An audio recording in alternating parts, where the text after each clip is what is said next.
प्रभु जी, धन्यवाद यीशु राजा। Hallelujah hallelujah hallelujah. நன்றி ராஜா, நன்றி இயேசுவே, ராஜாதி ராஜா, கர்த்தாதி கர்த்தரே, உமக்கு ஸ்தோத்திரம். நன்றி நன்றி நன்றி. இந்த ஆராதனையை உடைய கருத்தில் ஒப்பு கொடுக்கிறோம் சுவாமி. தேவ நாம மாத்திரம் மகிமைப்படுவதாக. அதை ஒன்று சேர்ந்து உம்மை ஆராதிக்கும்படியா, இந்த வார்த்தையை நாங்கள் கவனிக்கும்படியா நாங்கள் வந்திருக்கிற எங்களை ஒவ்வொருவரும் நீர் ஆயத்தப்படுத்துங்க. எங்களுடைய மனதளவில் நீர் ஆயத்தப்படுத்துவீராக.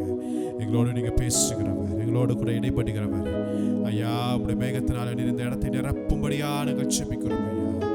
நன்றி செலுத்தி உடைய கருத்தில் ஒப்பு கொடுக்கிறோம் சுவாமி. ஆசீர்வதிப்பீராக. ஆமென் ஆமென் ஆமென் ஆமென்.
Hallelujah. धन्यवाद यीशु. Hallelujah. Hallelujah. Oh, we thank you, Jesus. Hallelujah. Hallelujah. Hallelujah.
சொல்லி என்னை நீ அழைத்தீரையா.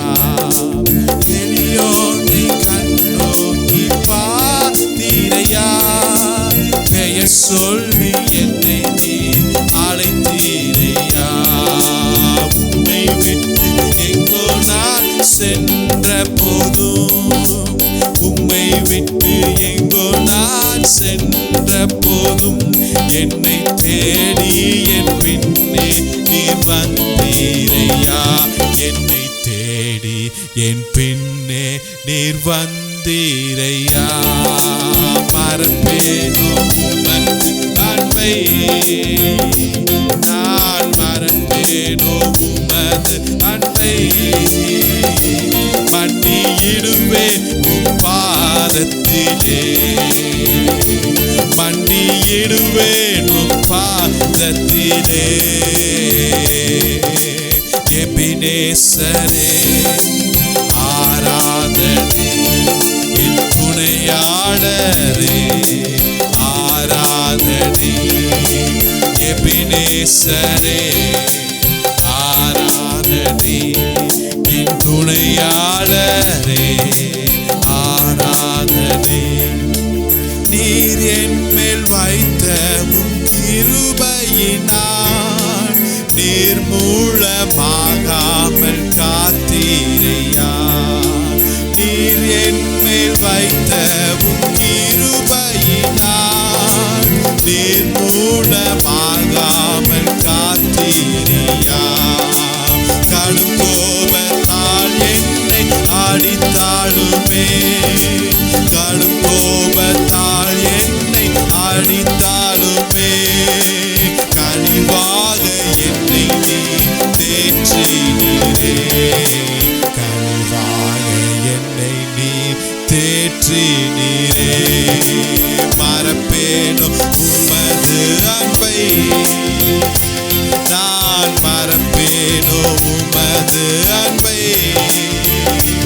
மன்னியிடுவேன் உம் பாதத்திலே, மன்னியிடுவேன் உம் பாதத்திலே. எபினேசரே ஆராதனை, என் துணையாளரே ஆராதனை. எபினேசரே ஆராதனை, என் துணையாளரே ஆராதனை. ஹல்லேலூயா ஹல்லேலூயா. நன்றி ராஜா, நன்றி இயேசுவே.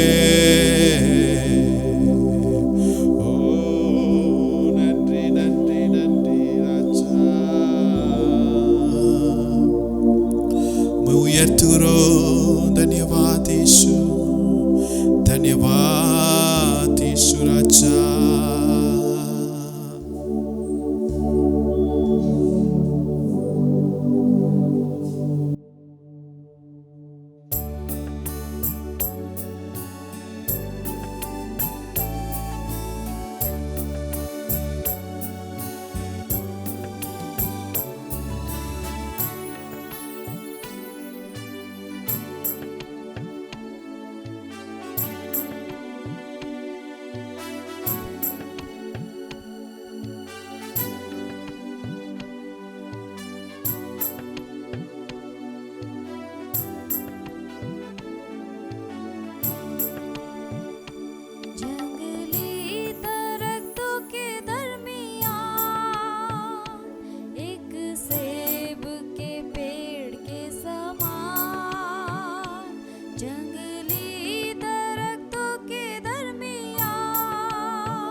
खुशबू फैलाता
धन्यवाद यीशु राजा, हालेलुया।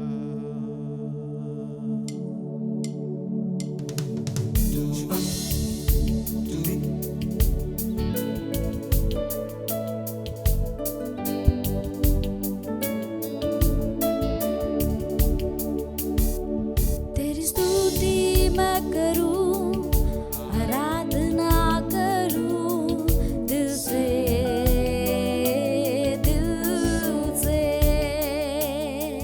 तेरी स्तुति मैं करूं, आराधना करूं दिल से,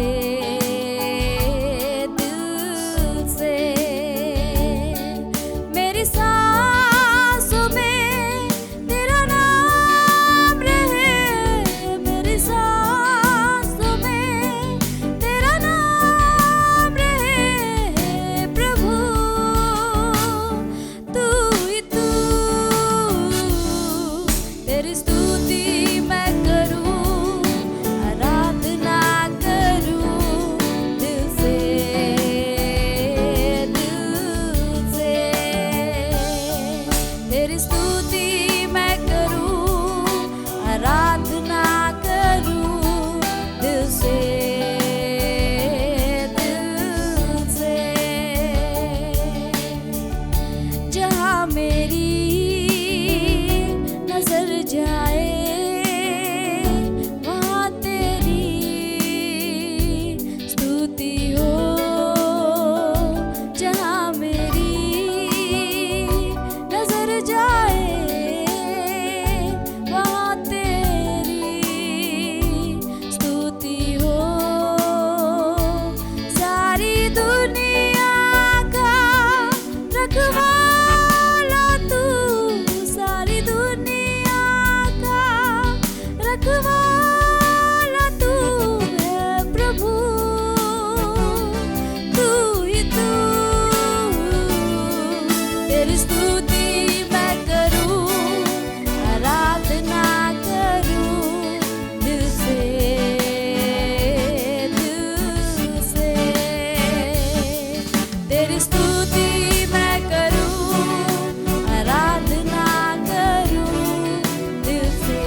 Padre naam se mante हैं। आमीन आमीन आमीन।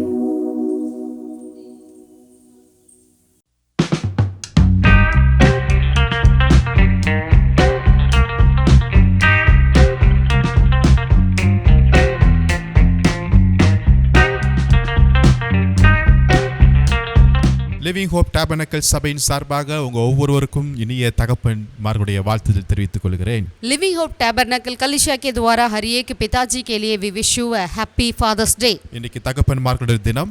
आज पिताओं का दिन है। தேவன் இந்த உலகத்துல நமக்கு கொடுத்த ஒவ்வொரு தகப்பன்மார்களுக்காக நாம் நன்றி செலுத்த கடமைப்பட்டிருக்கிறோம்। हम परमेश्वर के लिए धन्यवाद करना चाहिए कि हर एक पिता जो इस संसार में परमेश्वर ने हमारे लिए दिए हैं। அவர்கள் நம்மை வளர்த்து ஆளாக்கி நம்மை படிக்க வைத்து நம்மை பெரியவனாக்கி நம்மை பார்த்த நம்முடைய தகப்பன்மார்களுக்காக கர்த்தருக்கு ஸ்தோத்திரம்। परमेश्वर को लाखों धन्यवाद हो कि जिसने हमें बढ़ाया, हमें पालन पोषण किया, हमें संभाला, यहाँ तक हमें लेकर आया है। அவர்களை காட்டிலும் ஒரு சிறந்த அப்பா தகப்பன் நம்முடைய பரலோகத்தின் தகப்பனாய் இருக்கிறார்। लेकिन उनसे बढ़कर एक अच्छा पिता जो है हमारे लिए स्वर्गीय पिता है। இந்த உலகத்தில் இருக்கிற தாயும் தகப்பனும் நம்மை கைவிட்டாலும் மறந்தாலும் நம்மை அழைத்த நம்முடைய தகப்பன் அவர் ஒருபோதும் நம்மை கைவிடுகிற தேவனே அல்ல। यदि इस संसार की माँ या पिता हमें छोड़ दे, लेकिन हमारे स्वर्गीय पिता जिसने हमें बुलाया वो कभी नहीं छोड़ते हैं। வேதத்துல பார்க்கும்போது अनेक தகப்பன்மார்களை குறித்து நாம் வாசிக்க முடியும்। यदि बाइबल में देखते हैं तो कई पिताओं के बारे में हम पढ़ सकते हैं। அதுல விசேஷமாக விசுவாசத்தின் தகப்பன் ஒருத்தர் இருக்கிறார்। लेकिन उसमें से एक श्रेष्ठ बात है कि विश्वास का पिता एक है। இன்னும் திரளான ஜனங்களுடைய தகப்பன் என்று பார்க்கும்போது ஆபிரகாமை நாம் குறிக்கிறோம்। बहुत जातियों का पिता करके अब्राहम को हम देख सकते हैं। ஆனால் ரோமர் 4 அதிகாரம் 1 வசனத்தை வாசிக்கும்போது लेकिन रोमियो की पत्री 4 अध्याय पहला आयत में जब हम पढ़ेंगे तो மாம்சத்தின்படி ஆபிரகாமுக்கு என்ன கிடைத்தது? शारीरिक पिता अब्राहम को क्या प्राप्त हुआ करके यहाँ पर सवाल आती है। 75 வயதுல கர்த்தர் ஆபிரகாமை அழைத்தது। 75 उम्र पे परमेश्वर ने अब्राहम को बुलाया। अनेक வாக்குத்தத்தங்களை கர்த்தர் கொடுத்தார்। कई वायदाओं को परमेश्वर ने उनको दिया है। ஆனா அவன் மாம்சத்தின்படி என்ன பார்த்தான் என்றால் ஒன்றுமே பார்க்கவில்லை। लेकिन शारीरिक रूप में उन्होंने क्या प्राप्त किया है? कुछ भी नहीं है। பல ஆண்டுகள், कई सालों, பல இடங்கள்ல, कई जगह में, பல போராட்டங்கள், कई वो लड़ाई था, பல சோர்வுகள், कई निराशपन, பல சோதனைகளை कई परीक्षा में ஆபிரகாம் கடந்து வந்தார்। अब्राहम ने पार कर आया है। என்னத்தை பார்த்தார்? उन्होंने क्या प्राप्त किया? என்னத்தை கண்டார்? उन्होंने क्या देखा? ஒன்றுமே இல்லை। कुछ भी नहीं। ஆனா ஒன்று சொல்ல முடியும்। लेकिन एक बात को कह सकते हैं। ரோமர் 4 அதிகாரத்துல 3 வசனத்தை रोमियो का 4 का 3 आयत में ஆபிரகாம் தேவனை விசுவாசித்தான்। अब्राहम ने परमेश्वर पर विश्वास किया, அது அவனுக்கு நீதியாக எண்ணப்பட்டது। और यह उसके लिए धार्मिकता गिना गया। ஆமென் आमीन। மாம்சத்தின்படி ஒன்றுமே கிடைக்கவில்லை। शारीरिक अनुसार कुछ भी नहीं मिला। உலகம் நினைக்கிறபடி ஆசீர்வாதம் ஒன்றுமே கிடைக்கவில்லை। जैसे संसार के हिसाब से कोई आशीष नहीं मिला। ஆனால் அவருடைய பெயருடைய அர்த்தம் திரளான ஜனங்களுடைய தகப்பன்। लेकिन उनका नाम का अर्थ यह है कि बहुत जातियों का पिता है।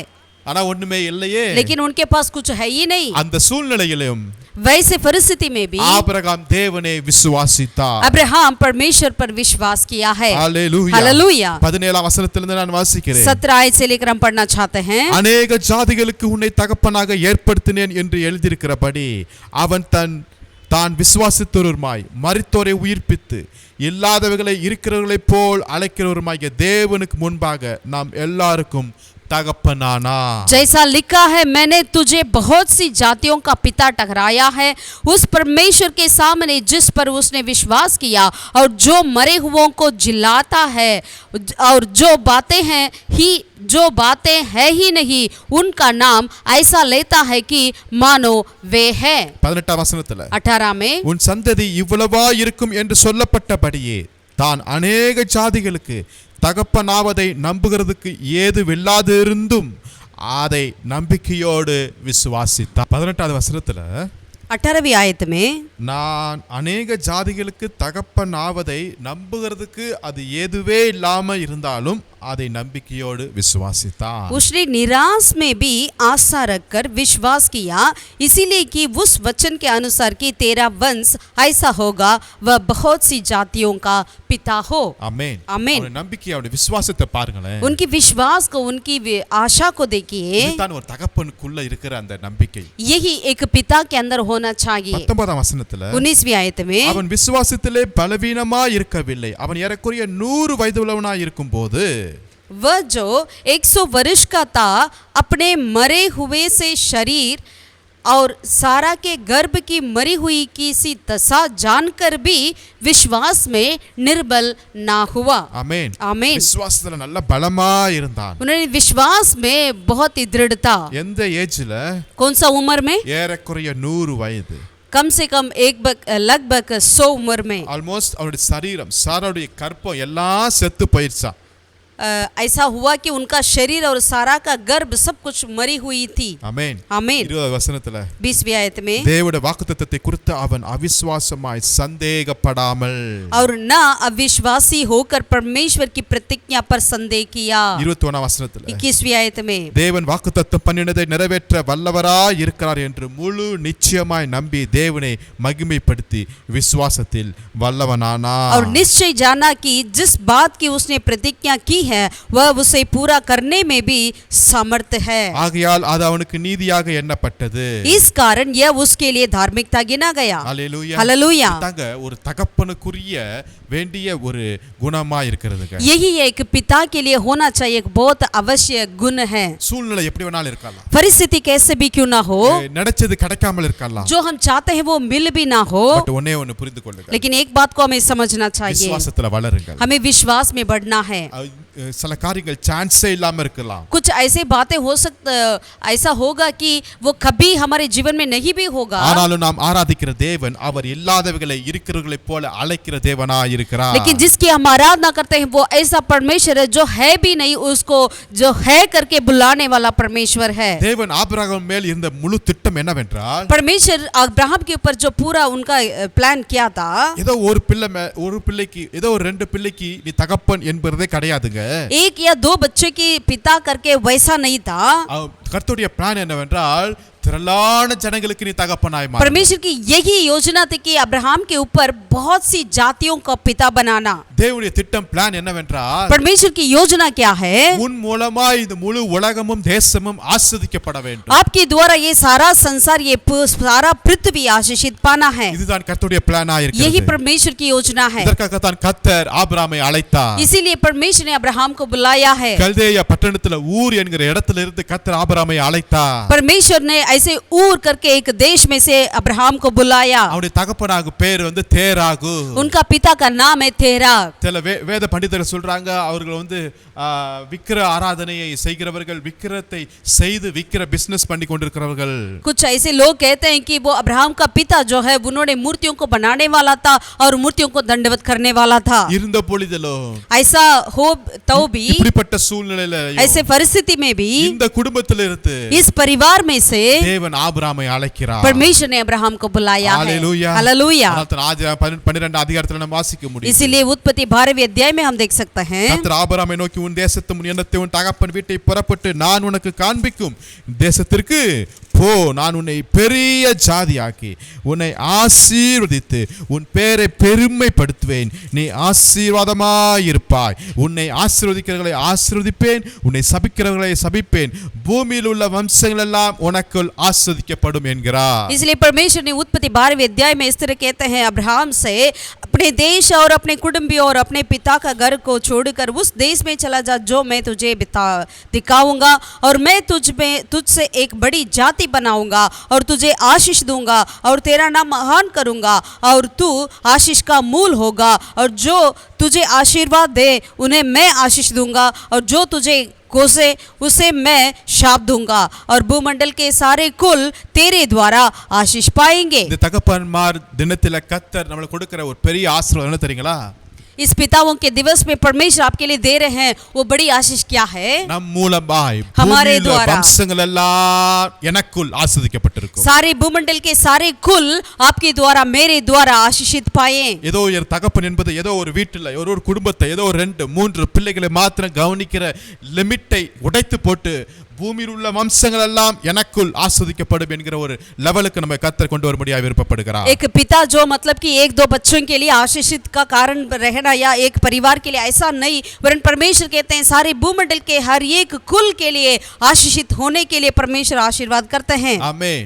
आमीन। ஹalleluya हालेलुया। ஆபிரகாம் திரளான ஜனங்களுக்கு தகப்பன். अब्राहम बहुत सी जातियों के लिए पिता बन चुके हैं। எப்படிங்க இப்படிப்பட்ட லெவலுக்கு அவர் வந்தார் என்றால் कैसे उन्होंने ऐसे स्थान पे पहुंचा है? வேதத்துல நம்ம வாசிக்கும்போது बाइबल में जब हम पढ़ते हैं तो மகிமையின் தேவன் அவனுக்கு தரிசனமானாராம். महिमा का परमेश्वर उनको दर्शन दिया है। அப்போஸ்தலர் 7:2 நம்ம வாசிக்கிறோம். हम प्रेरितों के हम 7वें अध्याय दूसरा आयत में हम देखते हैं எந்த வயதுல? कौन सा उम्र में? 75 वयதுல 75 उम्र में। எந்த இடத்துல? कौन सा स्थान में? கல்தேயார் வாழுகிற இடத்துலங்க. कल्दिया का उस सगर में। எந்த சூழ்நிலையில? कैसी परिस्थिति में? விக்கிரங்களை செய்து விற்கிற இடத்துல.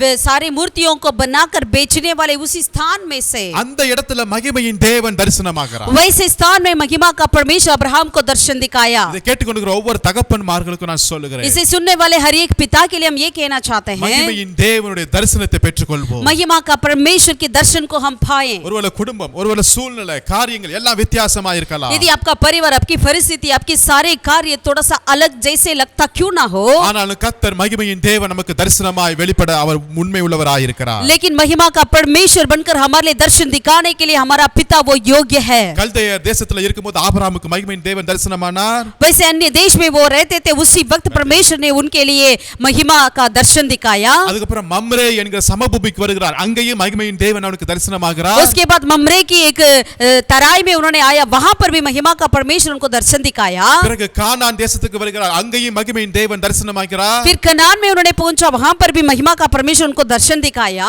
மெசொப்பொத்தாமியா தேசத்துக்கு வருகிறார். मेसोपोटामिया देश में भी आया। ஆரானுக்கு வருகிறார். हारान पे पहुंचा। போகிற இடமெல்லாம் जहां जहां उन्होंने गया, அங்கெல்லாம் மகிமையின் தேவன் அவனுக்கு இடைப்பட்டு கொண்டே वहां இருக்கிறார். वहां महिमा का परमेश्वर उनसे बातें करते थे। இந்த மகிமையின் தேவனுடைய தரிசனம் தான் அவருடைய திரளான ஜனங்களுடைய தகப்பனாய் உருவாக்கிற்று. यही महिमा का परमेश्वर का दर्शन ही उन्हें बहुत सी जातियों के पिता बनाया। இன்னைக்கு நாம் யாருடைய தரிசனத்துக்கு பின்னாடி போய் கொண்டிருக்கிறோம்? आज हम किसकी दर्शन के पीछे दौड़ते हैं? உலகத்துல நீங்க பார்க்கும்போது संसार में देखते हैं तो எத்தனையோ ஜனங்கள் பெரிய பெரிய மனிதர்களை பார்க்கிறதுக்காக காசு கொடுத்து போய் அவங்க பேச்சை கேட்டுட்டு இருக்காங்க. ऐसे कई लोग हैं जो बड़े बड़े लोगों की बातों को सुनने के लिए पैसा देकर खर्च कर कर वो जाते हैं। ஆனா இந்த ஆபிரகாம் லைஃப்ல लेकिन अब्राहम के जीवन में 75 வயசுல 75 उम्र में 80 வயசுல 80 उम्र में 100 வயசுல 100 उम्र में மகிமையின் தேவன் அவனுக்கு தரிசனமானார். महिमा का परमेश्वर उनको दर्शन दिखाया। இரவு நேரத்துல, रात के वक्त में, அதிகாலை நேரத்துல, भोर के वक्त में வனாந்திர நேரத்துல, और वनांतर के समय में, எல்லா சூழ்நிலையிலும் हर परिस्थिति में மகிமையின் தேவன் அவனுக்கு தரிசனமானார். महिमा का परमेश्वर उनको दर्शन दिखाया। ஈவன் உச்சி வெயில்ல கூடார வாசல்ல உட்கார்ந்து இருக்கும்போது கூட மகிமையின் தேவன் அவனை நோக்கி வருகிறார். यहाँ तक कि बड़ी बहुत ही कठिन समय में भी, कठिन धूप के समय में भी परमेश्वर उनको दर्शन दिखाया है। Hallelujah hallelujah. சாதாரண மனிதருடைய தரிசனம் அல்ல.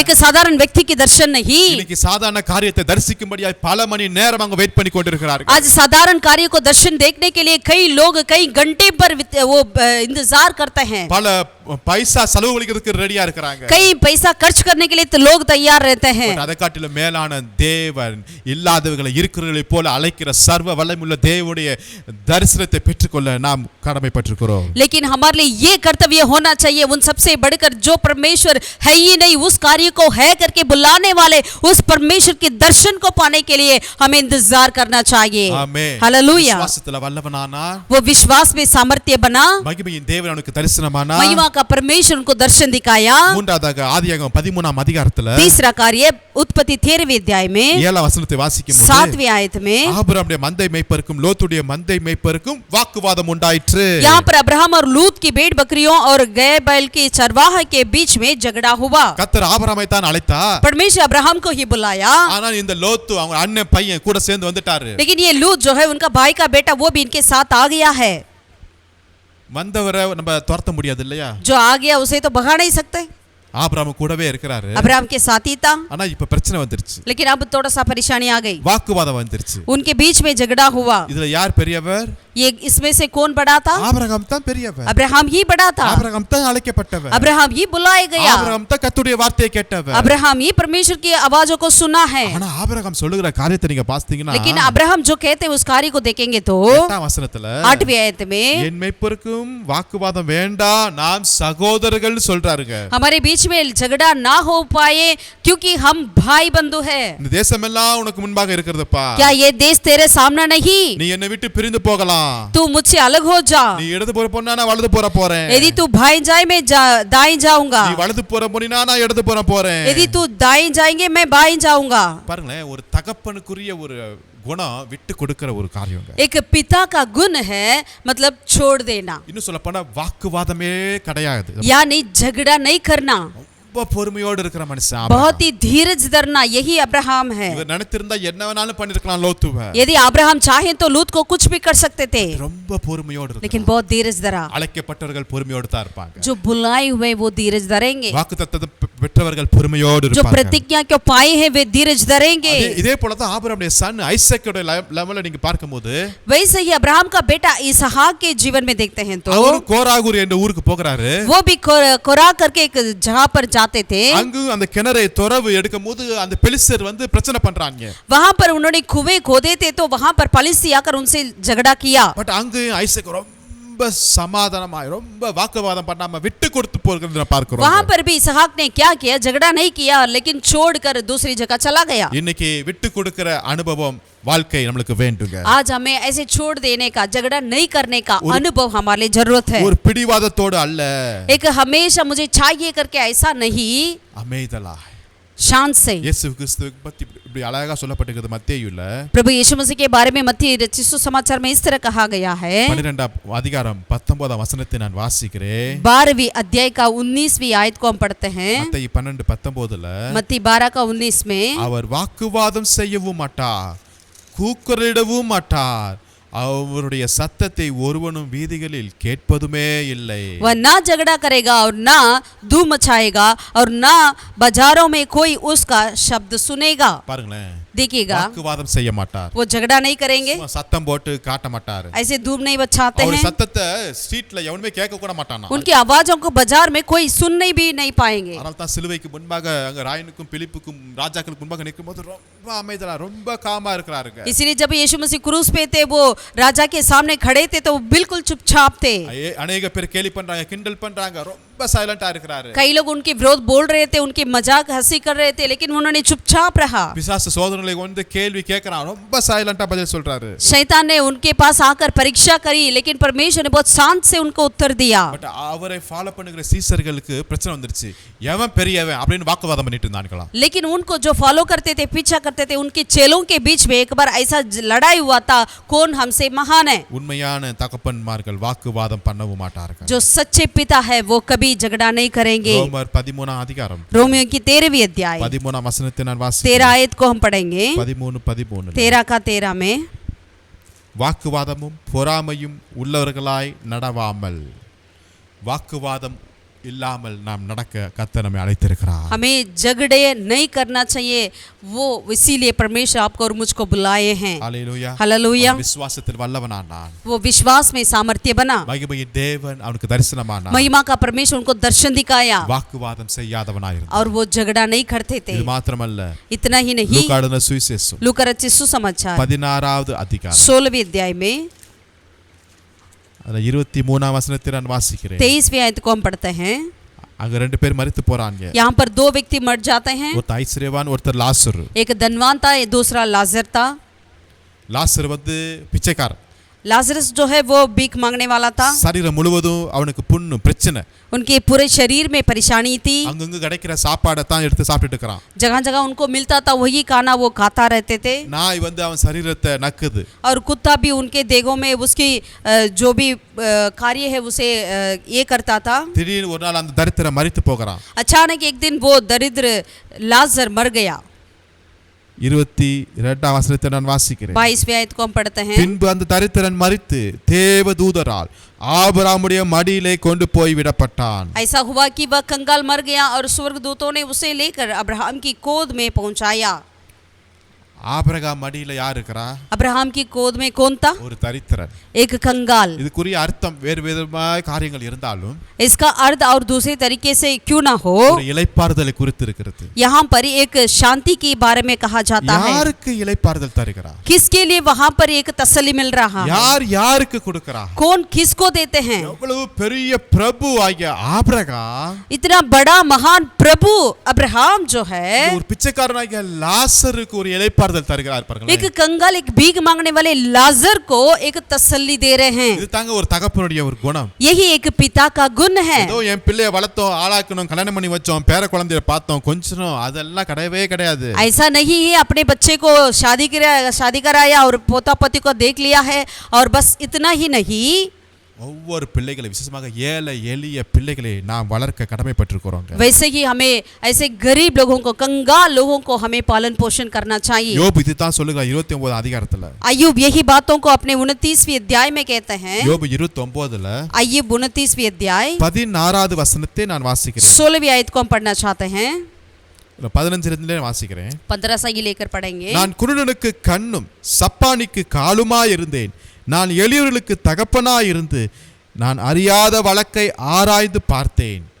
मैं अंधों के लिए आंखें और लंगड़ों के लिए पांव ठहरता था, दरिद्र लोगों का मैं पिता ठहरता था। நான் எளியவர்களுக்கு தகப்பன் என்று சொல்லுகிறாருங்க. वो कहते हैं मैं, और जो मेरी पहचान का ना था उसके मैं दरिद्र लोगों का पिता ठहरता था। ஹல்லேலூயா. हालेलुया। எளியவர்களுக்கு दरिद्र लोगों के लिए पिता। 12 வசனத்துல 12 में முறையிடுகிற ஏழைகளையும் திக்கற்ற பிள்ளையையும் உதவியற்றவனையும் ரட்சித்தே, क्योंकि मैं दुहाई देने वाले दीन जनों को और असहाय अनाथ को भी छुड़ाता था। 13 வசனத்துல और 13 में கெட்டுப்போக இருந்தவனுடைய ஆசீர்வாதம் என் மேல் வந்தது, விதவையின் இருதயத்தை கெம்பீரக்க பண்ணினே.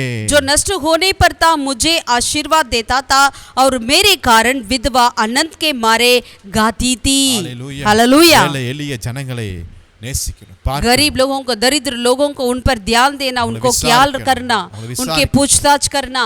ஆமென். आमीन। கர்த்தர் நமக்கு கொடுத்திருக்கிற ஆசீர்வாதத்தை அவங்களுக்கு பகிர்ந்து கொடுக்கணும். परमेश्वर जो हमारे लिए दिए हुए आशीष को उनके साथ हमें उसे बांटना। ஹல்லேலூயா. हालेलुया। தகப்பன் என்பது ஒரு சாதாரண காரியம் அல்ல. पिता मतलब कि एक साधारण कार्य नहीं है। ஆதியாகமம் 22 அதிகாரத்துல उत्पत्ति 22वें अध्याय में முதலாம் வசனத்தை வாசிக்கும் पहला आयत में கர்த்தர் ஆபிரகாமை சோதித்தார். परमेश्वर अब्राहम को परीक्षा ली। ஒரு சரியான தகப்பனுக்கு சோதனை வரும். एक अच्छे पिता के लिए परीक्षा भी आती है। கர்த்தர் ஆபிரகாமை சோதித்தார். परमेश्वर ने अब्राहम को परीक्षा की। வயசான காலத்துல அவனுக்கு ஒரு சோதனைங்க.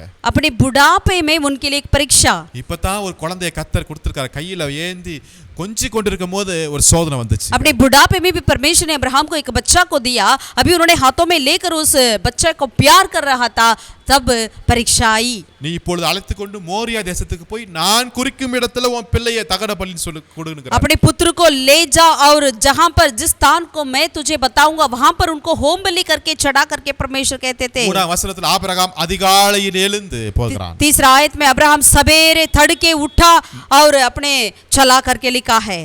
கிட்டத்தட்ட ஒரு 3 நாள் பிரயாணப்பட்டு போகிறாருங்க. कम से कम 3 दिन की यात्रा कर उन्होंने गया। இங்க தான் அந்த தகப்புடைய உள்ளத்தை பார்க்கணும் உண்மையான. यहाँ पर ही उस पिता की दिल को हम देख सकते हैं। எப்படி எல்லாம் பேசும், वो कैसा सोचा होगा, அவன் இருதயம், மனசாட்சி, அவருடைய மனது, அவருடைய சிந்தனை எப்படி எல்லாம் போய் கொண்டிருக்கும். उनका दिल, उनका सोच विचार किस तरह से सोचे होंगे। இதை பார்க்கிறதுக்கு பரலோகமே ரெடியா இருக்குங்க. इसे देखने के लिए पूरा स्वर्ग तैयार रहता होगा। சில சமயத்துல உங்களுடைய வாழ்க்கையில வருகிற சோதனைகள் நேரத்துல நீங்க எப்படி இருக்கிறீங்க என்பதை பரலோகம் வாட்ச் பண்ணி கொண்டிருக்கிறது. कई बार आपके जीवन में जो परीक्षा आती है उसे देखने के लिए स्वर्ग तैयार रहती है। ஒரு நாள் நம்முடைய நாவுனால உதடுனால நம்ம கர்த்தரை கனவீனப்படுத்த வேண்டாம். कभी भी हम अपनी जुबान से परमेश्वर को हमें निरादर ना करें। கர்த்தர் தம்முடைய நேசிக்கிறவர்களுக்கு என்ன காரியம் கொடுத்தாலும் அது நன்மைக்கென்றே அது முடியக்கூடியதா இருக்கிறது. परमेश्वर अपने प्यार करने वालों के लिए जो भी करते हैं वो भलाई के लिए ही करते हैं। ஆமென். आमीन। ஈசாக்கு கூட்டிட்டு போறாங்க. अपने इसहाक को लेकर अब्राहम जा रहे थे। 7ஆம் வசனத்துல 7वीं आयत में அப்போது ஈசாக்கு தன் தகப்பனாகிய ஆபிரகாமை நோக்கி என் தகப்பனே என்றான். அதற்கு அவர் என் மகனே இதோ இருக்கிறேன் என்றான். அப்போது அவன் இதோ நெருப்பு கட்டை இருக்கிறது, ஆட்டுக்குட்டி எங்கேன்னு ஒரு கேள்வியை கேட்கிறார் பாருங்க. इसहाक ने अपने पिता अब्राहम से कहा, हे मेरे पिता. उसने कहा, हे मेरे पुत्र क्या बात है? उसने कहा, देख आग और लकड़ी तो है, पर होम बलि के लिए भेड़ कहाँ है? தகப்பன்ட்ட கேட்கிற ஒரு கடினமான ஒரு கேள்வி. अपने पिता से पूछने एक बहुत कठिन एक सवाल है ஆட்டுக்குட்டி எங்கே? कि भेड़ कहाँ है? ஆபிரகாம் சொல்றாரு, अब्राहम ने कहा, என் மகனே தேவன் தமக்கு தகன பலிக்கான ஆட்டுக்குட்டியை பார்த்து கொள்வார். हे मेरे पुत्र, परमेश्वर होम बलि की भेड़ का उपाय आप ही करेगा. Hallelujah hallelujah hallelujah hallelujah. அது என்ன சொல்றார் என்றா, मतलब क्या कहते हैं? நீ வா, तू आजा. பரலோகத்தின் தகப்பன் ஒருத்தர் இருக்கிறார், स्वर्गीय पिता एक है, அவர் பார்த்து கொள்வார். वो संभालेंगे. இன்னைக்கு உங்க பிள்ளைங்க உங்ககிட்ட பல கேள்விகளை கேட்கலாம். आज आपके बच्चे आपसे कई सवाल कर सकते हैं. உங்களுக்கு பதில் என்ன தெரியுங்களா? आपकी उत्तर क्या है? சில சமயத்துல நம்மட்ட பதிலே இருக்காது. कई बार हमारे पास कोई उत्तर नहीं होता. சில சமயத்துல அந்த காரியத்தை செய்வதற்கு வேண்டிய பலனும் திறமையும் இல்லாமல் இருக்கலாம். कई बार हमारे पास वो कार्य को करने के लिए ताकत या बल नहीं भी होता होगा. 14ஆம் வசனத்தை வாசிக்கும்போது, लेकिन 14 आयत में जब हम पढ़ेंगे, ஆபிரகாம் அந்த இடத்துக்கு யெகோவா ஈரே என்று பெயரிட்டார். अब्राहम ने उस स्थान का नाम यहोवा यीरे रखा. கர்த்தருடைய பர்வதத்திலே பார்த்து கொள்ளப்படும். यहोवा के पहाड़ पर उपाय किया जाएगा. हालेलुया. हालेलुया. நம்முடைய பிள்ளைகளை நம்ம எப்படி தான் வளர்க்கணும்? हमारे बच्चों को कैसे हमें पालन करना चाहिए? கர்த்தருடைய பர்வதத்தில் பார்த்து கொள்ளப்படும். परमेश्वर की पहाड़ पर उपाय किया जाएगा करके. பலி செலுத்த வேண்டிய ஒரு முக்கியமான காரியமே இங்க மிஸ் ஆயிருக்கிறது தான். यहाँ पर बलि चढ़ाने का कार्य यहाँ पर नहीं हुआ है. ஆட்டுக்குட்டி அங்க கிடைக்கிறதுக்கு சான்ஸே இல்லதா. वहाँ पर वो भेड़ मिलने का कोई भी उपाय नहीं है. ஆனாலும் மகிமையின் தேவன் எனக்கு தரிசனமானவர் எப்படிப்பட்ட தெரியுங்களா? அவர் கல்லுகனாலே ஆபிரகாமுக்கு பிள்ளையை உண்டு பண்ண வல்லமையுள்ளவராய் இருக்கிறார். लेकिन जो महिमा का परमेश्वर जिसने मुझे दर्शन दिखाया, वो ऐसा परमेश्वर है जो पत्थर से भी अब्राहम के लिए बच्चों को बनाने वाला है. எங்க போவது என்று தெரியாமலே நான் விசுவாசித்து புறப்பட்டவன் நான்.